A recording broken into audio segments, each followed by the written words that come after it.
you want someone, I think, in a relationship that you can spar with. And it's partly because you have hard problems to solve. And if the person that you're with isn't willing to put forward their opinion, then you only have half the cognitive power that you would otherwise have. And hopefully you find someone who's interestingly different from you, like not so different that you can't communicate, and you have to be careful of that, but interestingly different, and then hopefully they have the ability and the will to express their opinion, and then, well, then it's, then your interest stays heightened, and there has to be that tension in a relationship. People think, well, I want to get along perfectly with my partner. It's like, no, you probably don't. You just get bored, and then you go looking for trouble. And so you want a little bit of trouble in the relationship, and a little bit of mystery, and a little bit of combativeness, and the ability to exchange opinions forthrightly. And I trust her, which is a huge element. I mean, when we finally did decide to get together permanently, we were both in our later 20s. And, one of the things that I had learned by that point and insisted to her about was that we had to tell each other the truth.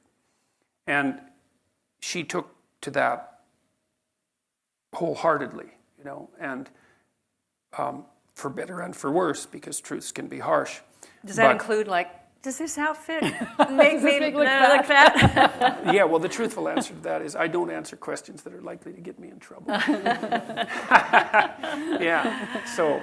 I have a son who will answer honestly, and it's infuriating, but then I realized if you want the truth, talk to Tamara. I'll tell you. Well, that's the thing, it's useful to know.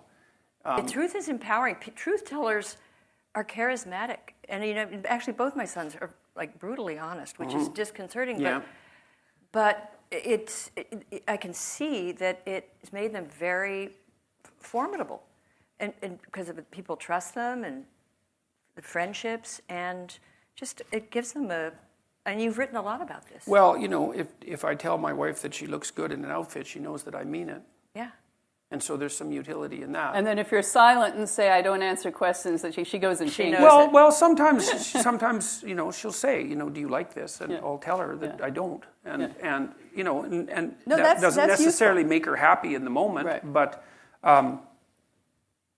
But if I do say I like it, she knows that I mean it. And, I actually like her sense of style a lot. So it turns out that 90% of the time it's pretty easy for me to say, look, I think you look great, and mean it. Mm-hmm. And, she's a fairly harsh standard bearer too. Like she's insisted that I stay in whatever reasonable physical shape I happen to be in. That was something that she's very demanding of. And I would say that it's the same from my side. And we've been good at negotiating, which is, what do you want from a partner fundamentally? What do you want and need? I mean, the first thing is that, well, hopefully, like I said, you're blessed with the fact that you find each other attractive. And I think it's very difficult for the relationship to begin or proceed or sustain itself without that. But having that, then what do you want? Well, you want someone that you can trust. You want someone that you can build a view of the future with.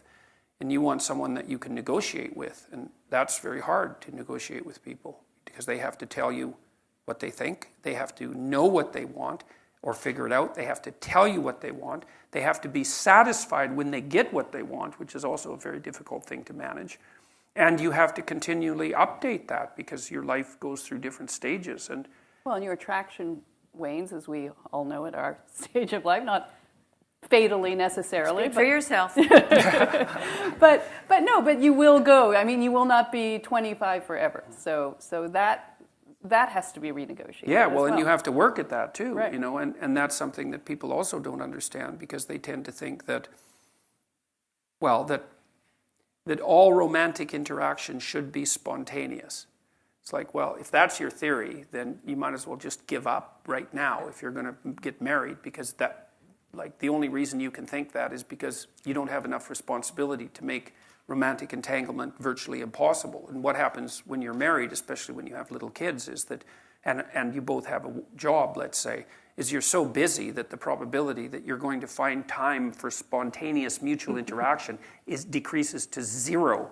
And so if that's what you're hoping for, then you're never going to have it. And so what you have to do is you have to make time for each other. And, if you're dating, when you're establishing a relationship, well, you put some effort into it. You decide that you're going to go out for dinner and you dress up to some degree and, you try to present yourself to each other in some halfway mutually acceptable manner. And you hope that there's going to be a positive consequence of that you're going to find each other attractive. But then people somehow think that once they're married that the same amount of effort isn't necessary, and that's wrong. I would say more effort is necessary on the same front. And you have to think it through. It's like, if you don't want to be bitter about the intimate element of your relationship, how much time do you have to spend together each week? And my rule of thumb, sort of derived from clinical observations, is that you need to spend 90 minutes a week with your partner talking. And that means you're telling each other about your life and staying in touch, so that you each know what the other is up to. And you're discussing what needs to be done to keep the household running smoothly. And you're laying out some mutually acceptable vision of how the next week or the next months are going to go together, right? So that keeps your narratives locked together like the strands in a rope. You need that for 90 minutes or you drift apart. And you need to spend intimate time together at least once a week and probably more like twice. And that has to be negotiated. And if you don't negotiate it and if you don't make it a priority, then it won't happen in all likelihood. And then, well, then you don't have it. And that's a catastrophe because there's not that many things in life that are, intrinsically, what would you say, engaging and meaningful and pleasurable and also bonding, all of that. And if you let that go, then, well, part of you dies and part of the relationship dies. And, well, then there's always the possibility of becoming attracted by alternative entanglements, which you would do if you had any spirit left, right? I mean, that's the thing is if your relationship at home is entirely unsatisfying sexually, what are you supposed to do with that? Nothing? You're supposed to just bear it? I mean, in one way, the answer is yes, because it's your marriage. But another way is, well, what, that's all the fight you've got in you? You're going to just let the erotic element of your life die and accept everything that goes along with that because you're not willing to cause a bit of trouble to ensure that it's maintained? And, and we're not very good at thinking these things through consciously. And people are bad at negotiating, period, as far as I can tell. But they're particularly bad at negotiating things that are deeply private. How much do you want your partner to know about you anyways? It takes a lot of trust to have a real conversation about what you need and want.